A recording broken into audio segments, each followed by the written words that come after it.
Pavel, are you ready to show us something? Oh, well, at least I'll try. I'm also not too ready for this. It's an experiment, and we only decided to do it like a few days back. But I have something exciting to show you. So, I recently, like a few days back, visited a very, very exciting exhibition in Moscow. It's an exhibition of Tavolette di Biccherna. And I'm sorry if I butchered it, I probably did. Uh, so, it's an exhibition of book related material from Siena. So, just for reference, Siena is a city some 250 kilometers north of Rome. Uh, Here it is, so not far from Florence, Arezzo, Perugia, Livorno, on all the great cities. The place that you can visit and see those things that I've recently seen are not far from the most famous place in Siena, the central square, Il Campo. So if we're looking like we do, the place you should go is just to the right, and it's called the State Archives of Siena. Here it is on the map, just to the right, a nice big late medieval building. So what the material are wooden panels that used to be on the front of the some very important state books of Siena. And just to remind you, for some 400 years, Siena was a rule unto itself. There was a Republic of Siena just north of the Papal States, just south of Florence. So, as you can imagine, a rather precarious location, some very powerful neighbors, never a good thing.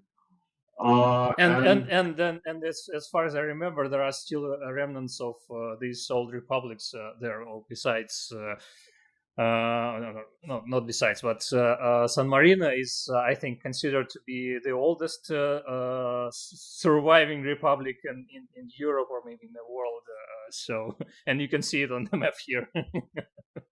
Yeah, and what's also very much alive is local pride. Italians rarely think of them as Italians. I mean, someone from Siena is highly unlikely to say really good things about Florence, let alone Rome. Let's face it. Okay. Siena was a republic.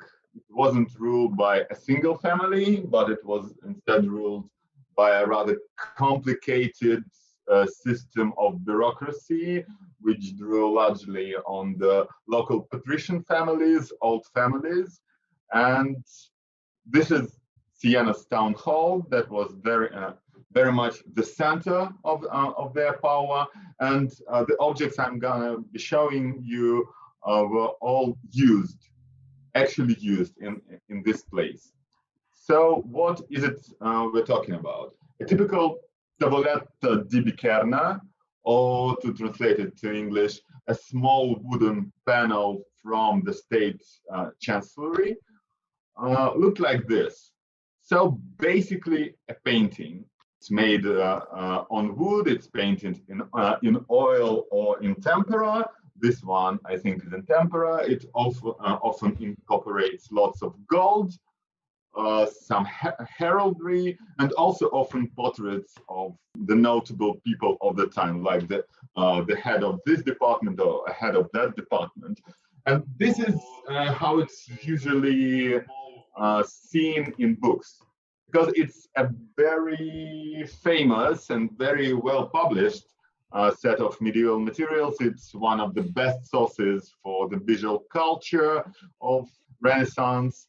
It often has pictures depicting the more mundane things, certainly the most civic procedures. You can see processions, you can see people working, counting money, and so on. But counting money is good. yeah, why not?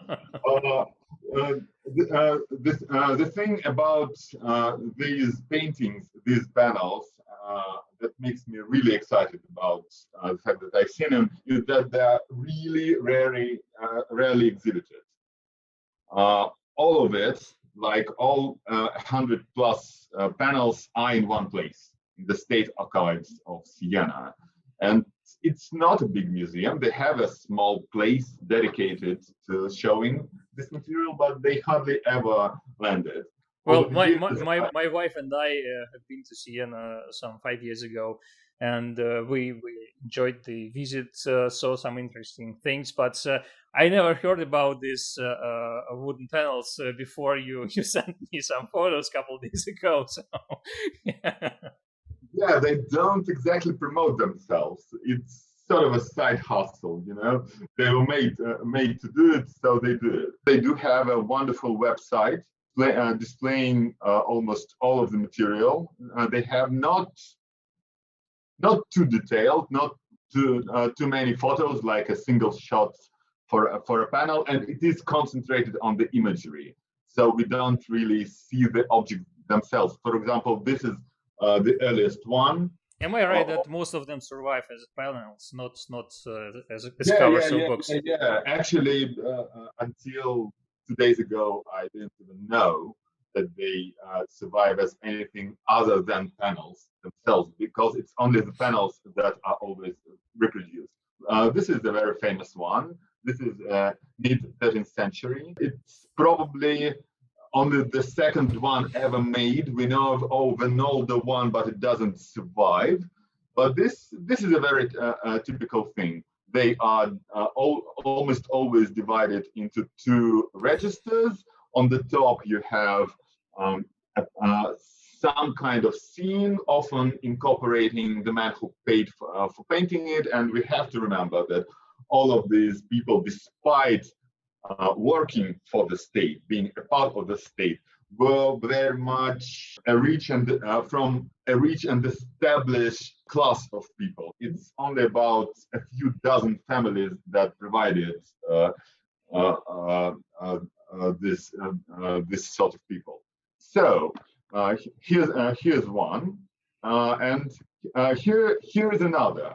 Even when I browsed this archive a few years back, I didn't even notice that this one was still a part of Still a book. Yeah, it was still a book.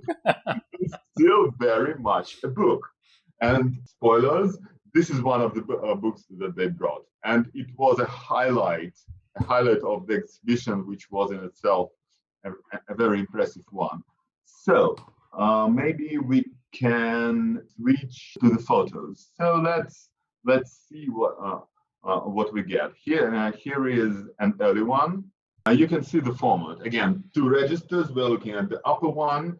There is some heraldry, and there is the man counting money. One particular detail that I don't quite understand is why they almost always, especially in the early examples, have this strip of material fixed with nails in the middle. Yeah, I wanted to know about it as well, because on every photo I saw it, and Yeah. The early ones, 13th, 14th century, all have this strip. I'm not even sure it's leather. It probably is, but it's painted over. Maybe it was a part of some locking mechanism. Maybe on the end of that strip there was some kind. I don't know. Here's another one. Again, we have this strip of material. We have a painting, this time not a civic but a religious one, but then religion and state weren't exactly separate. The main civic processions, the most important civic events were always. Yeah, I think I just wanted to say that I think you had a close up of this board. Yeah. It is leather. I think it's leather. Yeah. Certainly not structural, because you can see wood underneath, so it's not holding anything. Now, I don't think it's decorative, because it doesn't do much. I mean, it doesn't make it better. But It's a part of tradition. So here we're coming towards. Can you come back to the previous board for a moment? Yeah, yeah, yeah. Here it is. Yeah, because if you look at the corners, it seems that there was some restoration made, because the corners are the surface in the corners is pretty even and flat, and there is you can see some irregularities if you go away from the corners, and so it seems that Yeah, some parts were filled. yeah, but what I like about it, it's not made to deceive. I mean, look at Yeah, this part. yeah, you can Example. definitely see. You can see what's real. Yeah. Even here, no problem whatsoever. So it's lovingly restored and probably recently restored. It's another question I had in my mind, because when I read Wikipedia, I understand that Wikipedia is not the best source for everything. But well, when I read that, I think it was mentioned that the paintings were made on leather, but it seems that they are made on wooden, not directly on wooden boards. No, they were certainly made on wood. Everything I saw there was a standard North Italian panel, probably, I don't know, poplar, something like that. Certainly not oak. And it was always directly painted on it. Okay. Maybe in later ages it was painted on canvas, but it's not typical overall for Italian art. You really have to look for paintings of that era painted on canvas. It's almost always wood. Maybe it's my mistake. Maybe I just read something else. Never mind. So, more money. Well, of course. Some documents, writing implements. Here we're getting the flavor of life of the time. It's man, of course. It's money, it's documents. They're full of importance, and they all have history. I mean, heraldry takes as much place as the figures. I think that tells us a lot about what they thought of themselves. They were first and foremost part of a tradition, part of a family. So there were two books in the exhibition, and there wasn't much information on them, but I'm pretty sure that this one is not even restored but reconstructed. Almost all of it, save for the writing and the paintings, screams 20th century, maybe even 21st century. It's new. It's absolutely new. But you can already see how it works, and also how the idea came. I mean, they have. Well, and the probable answer to your question about the leather strip. Yeah, actually, you're right. So I was right. It was a locking mechanism, but not locking, not a lock, but just a strip to keep it closed. Yeah. Still, it looks ugly. I mean, I don't know. I don't like it. But anyway, 1, 2, 3, 4 raised bands. Everything you'd expect. A big book. It's about this big. So I don't know, something like 40 centimeters. Okay. It feels on the photo. It seems that it's huge. There were a number of huge paintings and books and else, but this one is very much a practical object. I think that until late 14th century, maybe early 15th century, they were working books first and foremost. So 40 centimeters is how much is that? Like 16 inches, yeah? 16. No idea. Yeah. I think it's 16. Thereabouts. So if we have any viewers from United States, so a decently sized book, but not a ginormous one. Yeah. And it's about, I don't know, 7 or 8 centimeters. So you can see how that worked. And here is the star of the show for me. This one is considerably bigger, a third, maybe a half bigger than the last one. Mm-hmm. And it's in pristine condition. I mean, it's amazing. It has lots of gold tooling on the cover, it has those knobs, both on the cover and on the right. And this part I don't quite understand. Do you think it's purely decorational, or is it somehow protecting book edges? Yeah, it protect it. Well, as far as I understand, it should protect first book edges and book covers, and of course decoration. Because if you put this book on the table, cover down, cover wouldn't be damaged because the book will lay on these stubs, and if you place the book somewhere where there is a back wall or something, this back wall wouldn't also damage.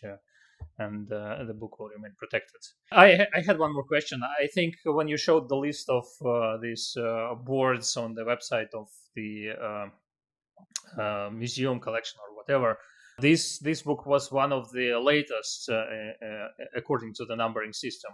So I guess it was made one of the last. Yes, the dating is a bit complicated. It says after 1477 in the exhibition and precisely 1497 on the website. We have a question from Australia, from the iBookBinding, and with all the counting money, does that mean they are ledgers? And yes, they were ledgers. Yeah. They were ledgers of the city states, so they were.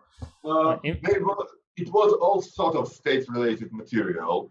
In one of the Tavolette comes from the cover of the Constitution of Siena, for example. But they were also sets of laws. They were results of arbitration. They were some of the most important families had their wills in there, but mostly it was state-related business of all kinds. So if you open it, it's basically numbers. You mentioned wills, and I remembered our discussion with Rita Udina, a book conservator and a paper conservator from Spain, and during our Christmas special, she showed us a cover of a ledger of sorts she restored, where there were some. I think there were wills as well, or something like that. So it was some sort of a city ledger or something. But from a much smaller town. Yeah, from much smaller town. But so this is the deluxe version. This particular one is not painted by a known master, but it was a master nonetheless. Some of the most important of them were painted by the best known Sienese painters, including Simone Martini, the one I showed you in the beginning. I mean, there's a name to reckon with. Coming back to these stuffs, I think it tells us how it was stored. Despite being late 15th century, I'm pretty sure it wasn't stored vertically. Vertically, yeah. But I don't know. I think they were stored horizontally. Those stubs, it looks like they were stacked one on top. Yeah, it would be interesting to see the back cover as well. Maybe there are some photos on the website. But I'm not sure. No, not on the website. And here, I could. You can see it. yeah. Unfortunately, but I guess there is some gap between the back cover and the board on which it sits. So maybe there are stubs as well on the back side. Yeah. And I think if you added cloth or something like that, you could stack them. I think they don't nowadays. Not with. It's what 500 plus years old, so they probably keep them in boxes. And this one is almost constantly on display. It's one of the style attractions. So interestingly, if you I wouldn't ask you to go back to the first image. Maybe you can, because you showed it in the browser window. So the image of the earliest book. Yeah, Biccherna. Uno? Would it be Uno? Yeah, you can definitely see the difference in the in the style and how elaborate is the cover. I guess there still was something in the lower part of this book cover, but Well, not necessarily. Let me show another one. Here's the second one. yeah, okay. It could be that Maybe it hasn't survived, but yeah, maybe something perishable. Maybe it was textile. Maybe it was even paper. No, 13th century unlikely. But maybe I can't see how it was attached to it. But enough centuries have passed. It's also, if you look through them, you can see here's something in the middle. It's more elaborate than the first one, but it's not a presentation copy. yeah. You won't showing it to people because I mean this is just showing off. Absolutely, yeah, and all this gold tooling as well. It's just I love it. I love it. It's I love just it. insane. Yeah. It's wonderful. So I also wanted to show you a few of the even more decorative ones, and that's a bit earlier. But yeah. I mean, look at that. I even had to check that it's still the same kind of object. Interesting that they decided to frame it. No, wouldn't you? If you had one lying, I mean, why not? Why not? Well, it makes me to ask where and how was it stored and before it entered this collection.